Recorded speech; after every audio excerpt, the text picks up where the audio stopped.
সোমাই আহক সোমাই আহক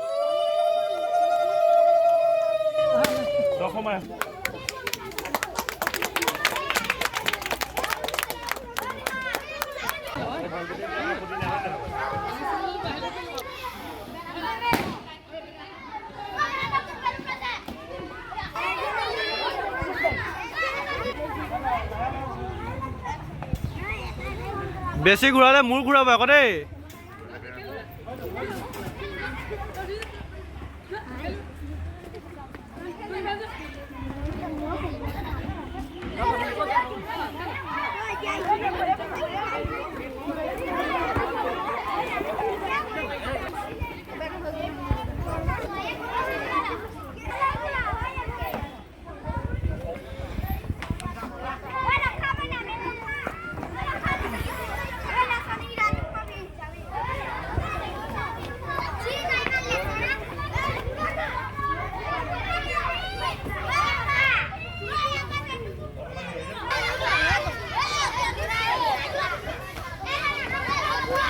দুনিয়াতে দেখুন নতুন সপোন কোনে জুমি চাই জুৰিত দাপোন ফুলৰ পাতত হাজোং কাচোন এই গাঁও আপোন আপোন।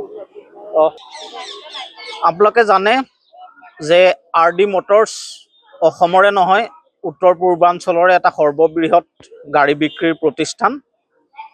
কিন্তু আমাৰ যি দৈনন্দিন ব্যৱসায়িক কাম কাজ আছে তাৰ উপৰিও আমি সামাজিক দায়বদ্ধতাৰ পদক্ষেপ হিচাপে আমি বিভিন্ন সময়ত বিভিন্ন জনহিতৈষী আঁচনি আমি ৰূপায়ণ কৰি আহিছোঁ আৰু আমি 2024-2025 বিত্তীয় বৰ্ষৰ বাবে তেনে এখন অভিলাষী আঁচনি গ্ৰহণ কৰিছিলোঁ যি আঁচনিৰ উদ্দেশ্য আছিল আমি সমগ্ৰ অসমৰ প্ৰাথমিক বিদ্যালয়ৰ প্ৰায় 5 সহস্ৰাধিক ছাত্ৰ ছাত্ৰীক সামৰি আৰু 52খন প্ৰাথমিক বিদ্যালয় সামৰি আমি প্ৰতিখন বিদ্যালয়তে একোখনকৈ শিশু উদ্যান প্ৰদান কৰাৰ কাৰ্যসূচী আৰু আমি আপোনালোকক জনাবলৈ পাই অতি আনন্দিত যে আমি এই 52খন বিদ্যালয়ৰ শিশু উদ্যান প্ৰদানৰ যি সমগ্ৰ আঁচনিখন সেই আঁচনিখনৰ আমি সফল পৰিসমাপ্তি ঘটাবলৈ সক্ষম হৈছোঁ।